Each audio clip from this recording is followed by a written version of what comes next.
Assalamualaikum warahmatullahi wabarakatuh. Perkenalkan, nama saya Sahroni Akbar dengan NIM 2011150. Di sini saya dari kelas PAI 3E. Baiklah, saya akan menjelaskan tentang masalah amr dan nahi untuk memenuhi tugas ujian akhir semester dalam mata kuliah usul fikih, di mana dosen pengampunya adalah Bapak Robi Rendra Ribuana. Baiklah, langsung saja di sini saya akan menjelaskan yang pertama tentang masalah perbedaan amr dan nahi. Yang pertama, amr dapat berarti suruhan, perintah, dan perbuatan. Dapat pula berarti menuntut untuk mengerjakan sesuatu dalam membuatnya. Dengan demikian, amr berarti suruhan. Sedangkan menurut istilah, yaitu tuntunan memperbuat dari atasan kepada bawahan. Sedangkan nahi adalah suatu lafal yang menunjukkan suatu tuntunan untuk meninggalkan sesuatu yang dikerjakan dari atasan kepada bawahannya. Atau nahi juga adalah ungkapan yang meminta agar sesuatu perbuatan dijauhi yang dikeluarkan oleh orang yang kedudukannya lebih tinggi kepada orang yang kedudukannya lebih rendah. Nah, selanjutnya di sini saya ingin menjelaskan tentang masalah pembagian amr dan beberapa contohnya.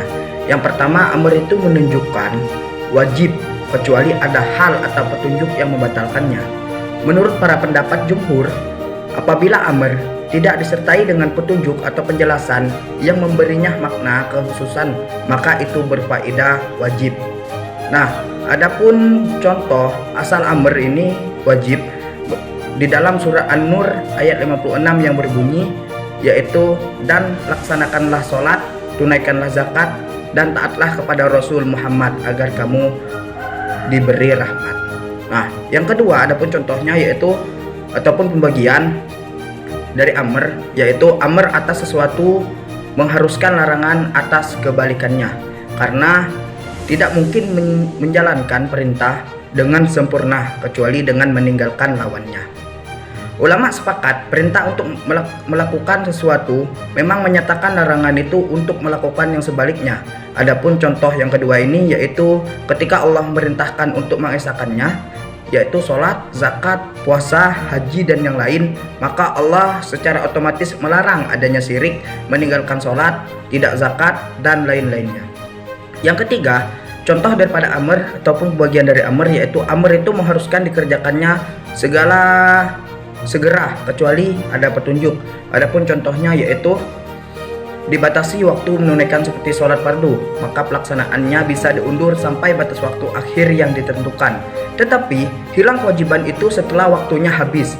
Adapun contoh yang tidak menetapkan waktu adalah seperti perintah untuk melaksanakan denda atau kafarat, maka pelaksanaannya bisa diundur tanpa batas waktu, tetapi dianjurkan untuk dilaksanakan segera.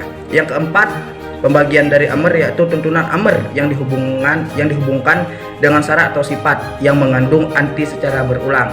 Ini terdapat dalam Quran surat Al-Maidah ayat ke-6. Yang kelima, amr yang datang setelah adanya larangan, hukumnya seperti semula, yaitu contohnya kebolehan untuk berburu setelah diharamkan selama haji dalam Quran surat Al-Maidah ayat ke-1, yang artinya suruhan berburu itu adalah setelah dilarang. Dalam surat Al-Maidah juga ada dijelaskan dalam surat Al-Maidah ayat kedua.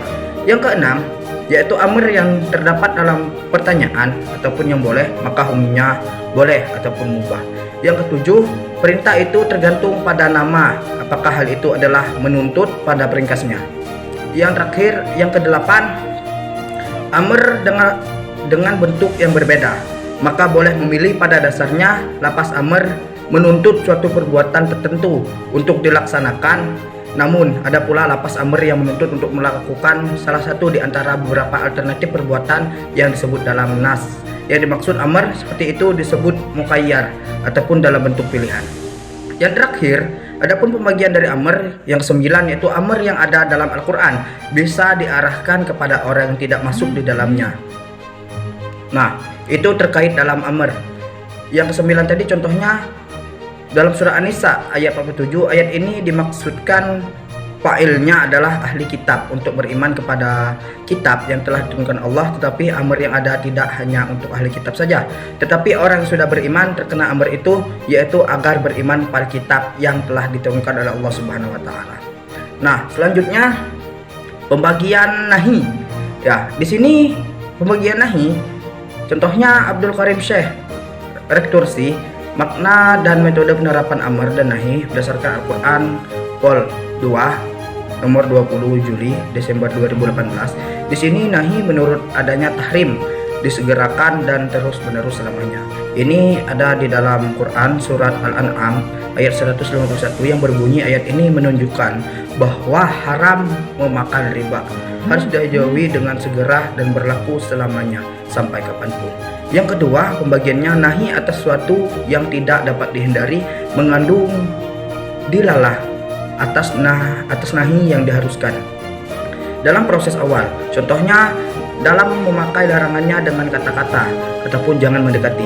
Hal ini mengandung pengertian yang sangat penting dan dalam, yaitu larangan atas zina, karena mendekati saja Allah sudah melarang, apalagi melakukannya.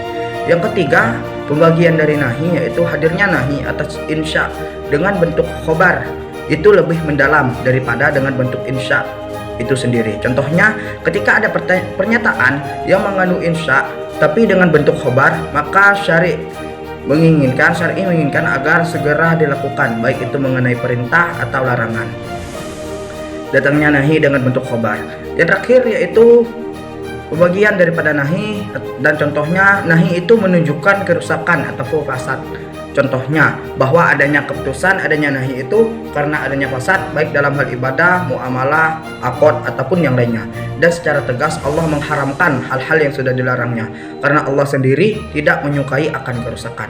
Tetapi jika syar'i telah melarang tetapi masih dilakukan, maka tidak akan mendapat ridho dan syar'i. Seperti meminang pinangan orang lain, hal ini dilarang. Kalau dilakukan maka tidak akan mendapat ridho dari Allah Subhanahu wa taala. Jadi kesimpulan daripada al-amr dan nahi yaitu al-amr ini adalah bentuk perintah yang mengandung tuntutan untuk melaksanakan suatu perbuatan. Namun perlu adanya pemahaman jika al-amr ini tidak diketahui qarinah lain yang dapat mengalihkan kandungannya, maka ia bersifat wajib mutlak. Tetapi jika ada qarinah lain, maka makna hukum menjadi lain. Memperhatikan pengertian al-amr yang telah saya jelaskan tadi menunjukkan bahwa dalam arti suruhan dapat berarti orang yang menyuruh itu lebih tinggi derajatnya daripada orang yang disuruh, dan dapat pula tidak diperlukannya yang menyuruh itu harus lebih tinggi derajatnya daripada yang disuruh. Maka itulah ibaratkannya kesimpulan yang dapat saya sampaikan.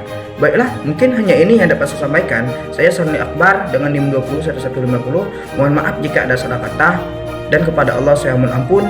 Dan jangan lupa pada seluruh teman-teman yang menonton video ini, mohon tekan tombol like dan subscribe-nya dan nyalakan tombol loncengnya, karena ini hanya untuk memenuhi tugas akhir semester, tugas ujian akhir semester dengan dalam mata kuliah usul fikih. Baiklah, saya akhiri. Wassalamualaikum warahmatullahi wabarakatuh.